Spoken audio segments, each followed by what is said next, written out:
Hello everyone, and welcome to SUNUP. I'm Lyndall Stout. As we move deeper into summer, a common insect that can cause serious issues for horses is showing up in larger numbers this year.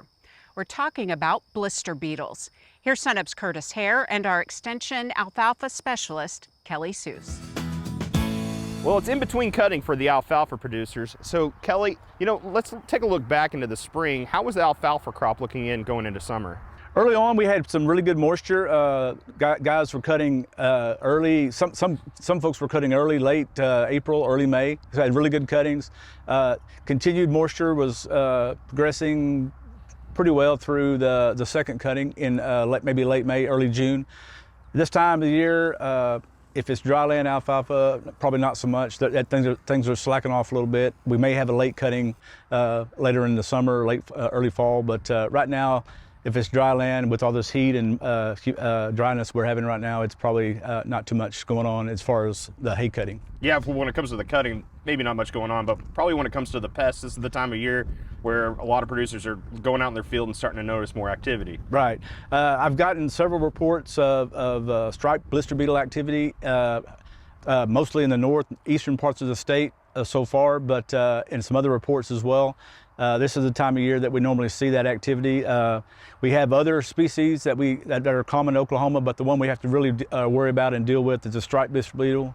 They're the ones that had the most concentration of cantharidin, which is a toxic chemical that can cause damage to livestock, and when feeding the hay to that particular livestock interest, especially horses, and they can cause severe problems and even death to horses. Well, horses, obviously, our horse owners are always concerned about blister beetles, but when it comes to other livestock and our ruminant animals, are they as big of an issue?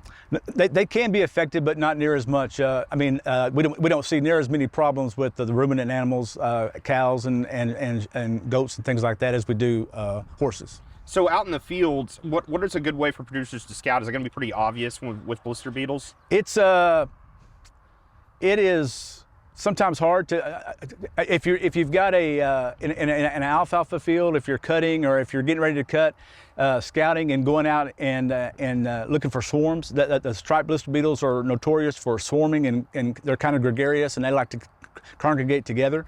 And so this time of year, they're looking at if you're going out and scouting, you'll see a lot of activity. You'll see like the ground tends to move. I mean, you'll see even up on a swather, you'll see, if it's a big enough area, you'll see things moving, and you'll see some activity like that. That's a good sign. In a smaller situation where in a pasture, that has a lot of weeds or some other areas around your barn, you might see just a lot of feeding activity, and you'll be able to see them on the plants pretty easily that way. Because it's not just alfalfa; they're getting to other right. I'm getting reports from hay meadows, things like that are being infested, grass pastures, even areas around barns where people keep their livestock.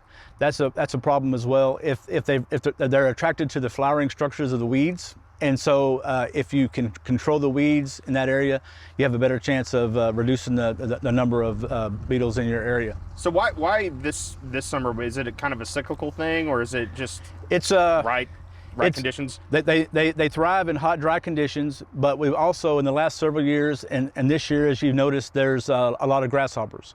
They're kind of symbiotic, in which if we have a lot of grasshopper population in one summer, then the blister beetles later in the year, they feed on grasshopper eggs that are laid in the short areas of the soil, in cracks and crevices. They feed on them to get a good nutrient source to overwinter. They come out next spring, and if they have a good food source in wintering, then they can come out in full force next spring.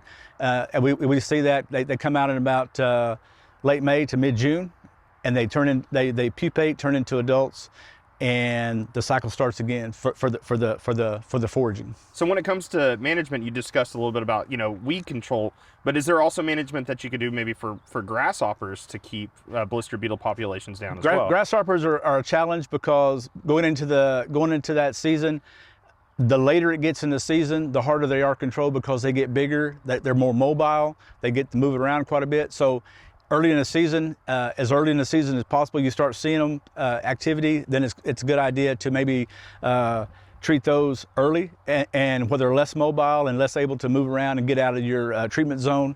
If you can get that done early, then you have a better chance of controlling them later in the season. All right, thanks, Kelly. Kelly Seuhs, alfalfa specialist here at Oklahoma State University. And if you'd like a fact sheet about blister beetles, go to our website, sunup.okstate.edu.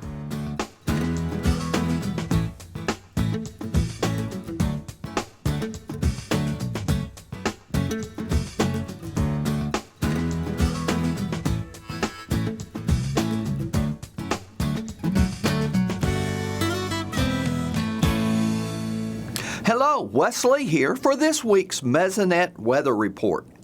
Summers are always brutal in Oklahoma, but this year's weather seems to be overly oppressive. Once the rain stopped about a month ago, we have been experiencing a classic flash drought situation. Rainfall has been very limited and spotty in nature lately. Most of the state has experienced about a month without a quarter-inch of rain. This makes the last 30 days the driest period of time since 1980. Without rain, the plants have been using up the stored soil moisture. Evapotranspiration is the loss of moisture from plant and soil surfaces. On Tuesday, this short crop evapotranspiration map shows it would take a quarter to a third of an inch of water a day to maintain maximum production. Of course, with dry soils, plant production has been curtailed and actual numbers would be lower.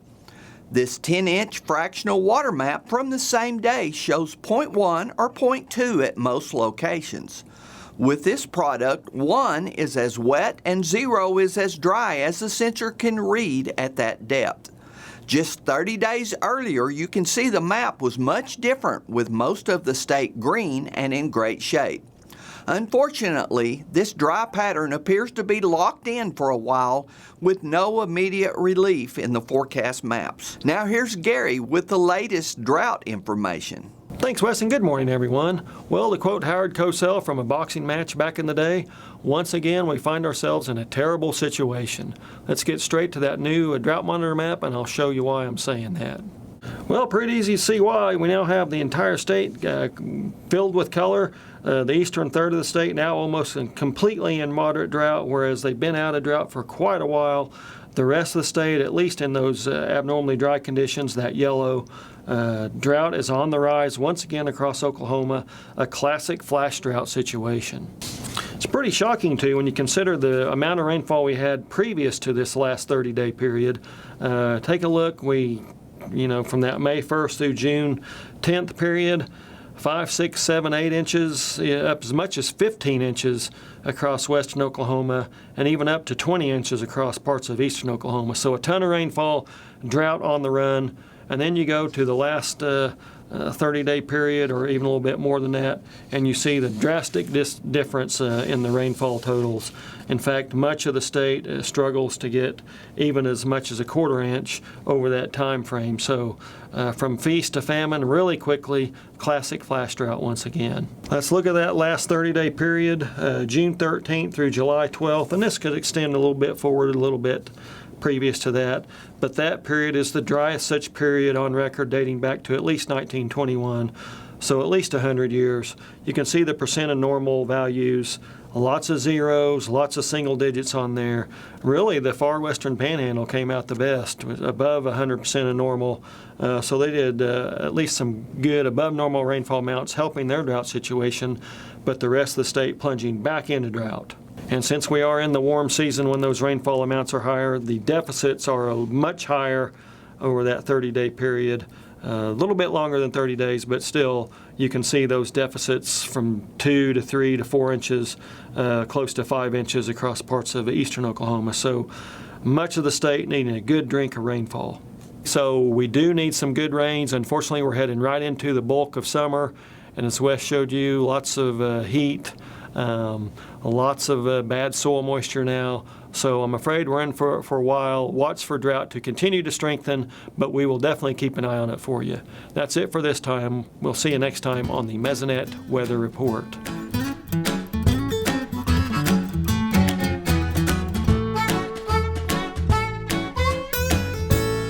Dr. Kim Anderson, crop marketing specialist, is here now. Kim, the WASDE was released this week. We quickly saw wheat prices drop 45 cents. My question, is the report really that bearish? I don't think so. You look at prices over the last month and a half or so. Go back to mid-May, we were $3.13. Went down to $8.13, came back 60 or 70 cents.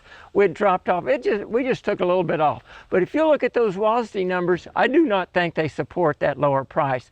World production, 28.4 billion bushels, up from 28.3, nothing. Ending stocks, 9.83 billion bushels, up from 9.81, insignificant. U.S. production at 1.78 billion bushels, up slightly from 1.74, insignificant. U.S. ending stocks, they raised them to 660 million bushels, up from 639. That may have a little impact, but I think it's overridden by hard red winter wheat, 265 million bushels versus 353 last year. I think all these numbers are basically a little bit bearish, but over the long run, I think they could be bullish. So what do you think is behind this 45-cent drop?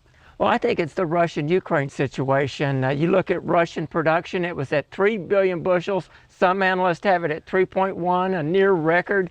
Their exports at 1.5 billion bushels for this next year, 1.2 last year.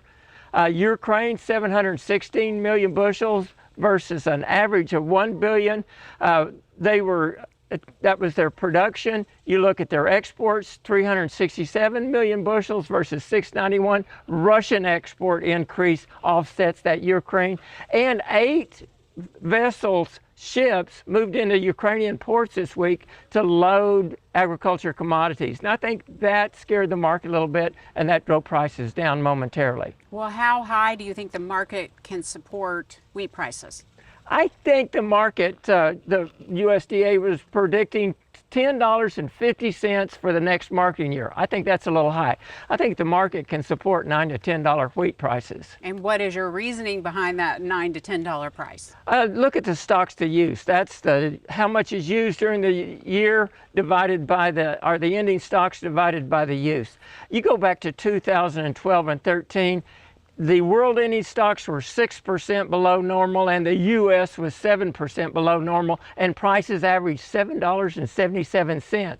Well, this year, world ending stocks are projected to be 10% below normal, compared to 7%, and U.S. ending stocks to use at 28% below normal, compared to 7%. I think 10% and 28% is going to support a higher price than $7.77, and I think it could be as high as 9 and maybe up to 10. Okay, well, we know you'll keep track of it. Kim, thanks a lot. We'll see you next week.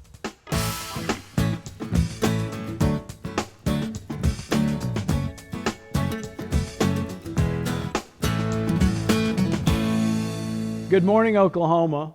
Welcome to Cow-Calf Corner. This week's topic is more for purebred seed stock cow-calf operations, and we talk about a technology we can use to try to improve our accuracy of selection, specifically DNA typing. Now, it's important as we talk about DNA typing and the information we can gain from it that we realize it's still critical to collect phenotypic data. Birth weights, weaning weights, yearling weights, the whole litany of performance measures that we have historically collected is important to continue to collect, because as we think about the technology of DNA typing, over time, it is that phenotypic data that permits us to train the markers, so to speak, and identify the alleles and learn more about their additive genetic effect on quantitative traits. So this isn't something that replaces collection of data. It's still important. But at a time when input costs are so high, we are possibly looking at having to early wean, maybe making some selection decisions at weaning, as opposed to keeping those animals around longer and investing more in that input. So what information can we get from DNA typing? Basically about 3 things. First, we can identify parentage. And that's a pretty simple concept, but where pedigrees are very critical long-term to accurate genetic prediction, sometimes mistakes get made. The neighbor's bull jumps the fence. We pull the wrong straw of semen out whenever we were AI breeding a cow. So it's always reassuring to be able to verify parentage on those animals. Second thing that we can get is when we think about simply inherited qualitative traits, something like horn polled status, maybe color genes in different breeds of cattle, we can learn if we have got heterozygous carriers that may still be polled, where we're dealing with a polled allele being dominant, but we may have a polled animal standing here. It's still helpful to know if that animal potentially is homozygous polled or heterozygous polled. And in some other cases, just knowing what kind of coat color inheritance we're going to deal with. The big thing we get from DNA typing, or genomically enhanced EPDs, if we want to think about them that way, is on our quantitative traits. These are traits that are impacted by thousands, if not tens of thousands, of different genes. And what we have learned in the 10 or 20 years we have been collecting data is there are certain alleles in the genome of beef cattle that we're starting to learn more about the additive impact that they have on these quantitative traits like weaning, yearling, birth weight, milk, marbling, everything that follows under that umbrella of quantitative traits. If we'll submit DNA, we actually get back updated EPDs taking into account what genes we have identified. They're higher accuracy EPDs. We get a bump that is about the equivalent of a bull siring his first calf crop and getting that data turned in.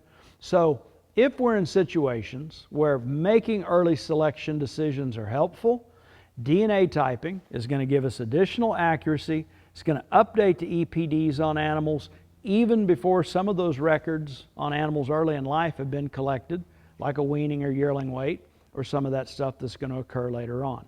So in the end, it's a technology and a means to try to improve the accuracy of selection. I suggest you contact your breed registry for proper instructions on DNA typing. Every registry may do that a little bit different, but typically we submit DNA in the form of a blood sample, potentially on a DNA card or a tube, or potentially hair follicles that have been pulled from the tail switch of the animal. But more information on that would be available through your respective registry. Appreciate you joining us this week on Cow-Calf Corner.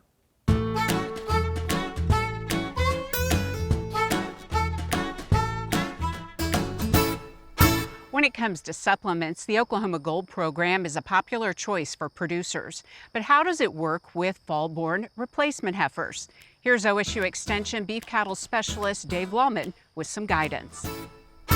A few weeks ago, we talked about the economics of the Oklahoma Gold supplementation program during late summer on growing cattle.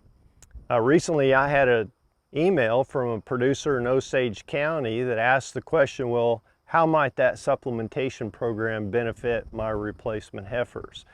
This producer felt like his heifers were behind this year, and he has a fall calving program, and he intends to breed his heifers in November. It's interesting, our fall-born heifers this year are lighter than they normally are this time of year also. The other thing that's interesting to me, we baled our native hay meadows here west of Stillwater the end of June this year, which is earlier than we're normally able to get to them, and they only tested 4.4% crude protein, and that was two different native hay meadows. So normally those will be 6 to 7.5, maybe even 8% protein. Perhaps that's part of the reason why the cattle are a little bit behind this year. The Oklahoma Gold program is 1 pound of a 38% protein supplement that includes the feed additive ionophore, which trade names for the two most common products there are Bovatec and Rumensin. How might that benefit a fall-born heifer during the late summer, early fall period prior to the breeding season? Dr. Beck and I just completed a literature review on the ionophore Rumensin, and in that literature review we found 18 studies on that subject, and essentially what the benefit of the Rumensin product for those heifers was 9 days earlier puberty and that resulted in 16% more heifers having at least one cycle prior to the beginning of the breeding season. And if you have at least one cycle prior to breeding, the other literature shows that the conception rate or fertility is higher in those heifers that have one or multiple cycles prior to breeding. So that's how the Oklahoma Gold program might benefit fall-born replacement heifers to be bred here in November.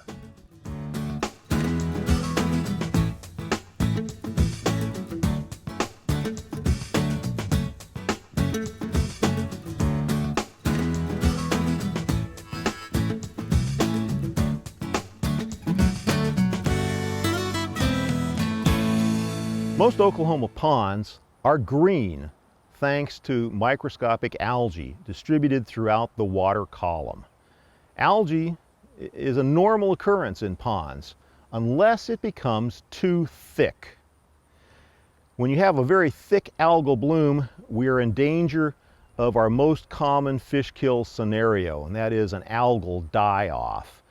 Lots of cells are decomposing out there suddenly, and that results in the loss, the use of the dissolved oxygen in the pond and the suffocation of the fish. But there's something you can do to help prevent this, and that is keep an eye on your algal abundance. The simplest way to do this is to use a submerged object, that's something that you can put down that's light colored, you can submerge in the pond. Typically on a sunny day, a submerged object will disappear from view in less than 18 inches. If that object disappears from view in less than 12 inches, that is a big warning that a fish kill is possible because the algal bloom is getting too thick.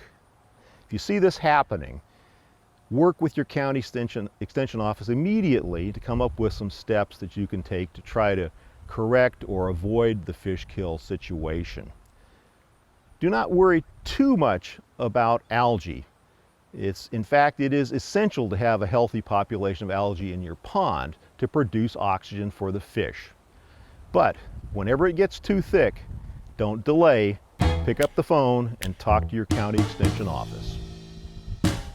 Finally today, when it comes to a natural disaster or other event that causes a mass loss of livestock, it is important for emergency teams to be prepared to manage the situation. SUNUP's Curtis Hare takes us to a recent training session. When you walk out of here over the next 3 days, you've got to be able to understand what all these bullet points mean. Oklahoma State was involved in developing a Train the Trainer workshop, and this Train the Trainer workshop was focused on how you manage animal mortalities. This is in the event that we have mass mortalities due to an invasive pathogen such as avian influenza or African swine fever virus. And so we developed this workshop in conjunction with the University of Maine Extension, as well as USDA and others within the state of Oklahoma, including the Department of Ag. And essentially the whole goal of the workshop was to have people on site that knew how to manage animal mortalities. And you might not think of this like, well, you never have enough animal mortalities to really need to manage them. Well, in the event of a pathogen coming in, you have to manage these mortalities because those animals have to be managed in a way that they are not going to spread that pathogen. We've been very, very fortunate in being able to put on a schooling here, and it's been a big collaborative effort with a lot of industry and the university. Gary Stone is a field veterinarian for the Oklahoma Department of Agriculture, Food, and Forestry. He says a Train the Trainer workshop like this one is essential. We are bringing people together to get them trained in the incidence of a catastrophic event that might occur it's not a matter of if it will occur, it's a matter of when it occurs, and we just need to be prepared. And so this is a great training. You know, one of the most unfortunate things when a pathogen, especially a foreign agent pathogen, comes into our large animal facilities is that you have to depopulate those. And so essentially what happens is we have all these approved methods, but not every approved method is very well understood. Attendees of the workshop not only learn about these methods in a classroom, but also get the chance to get a hands-on experience. What you have here are 5 different compost piles that are used for one of the training programs that we have going on. Bill Seekins is an associate with the University of Maine Extension, and today he's teaching trainees how to properly set up a composting station. Well, actually, almost anything that was once part of a plant or animal is potentially compostable. Okay, the thermometers are used to indicate how much biological activity is going on in the pile, because the more biological activity, the higher the temperature comes in the pile. The hotter the temperature, the better chance you have of killing pathogens. Whenever we're dealing with any of these events, it's many people from many different agencies and universities and industry that have to cooperate to deal with these events. And so this cooperative effort that's going on now reflects that kind of effort that's necessary to deal with these big events. We have to remember, Oklahoma really, we're an ag state. We've got a lot of agriculture here, and this is about secure food for our population and feeding the world. We have to remember agriculture is very, very important to the security of this nation. In Payne County, I'm Curtis Hare.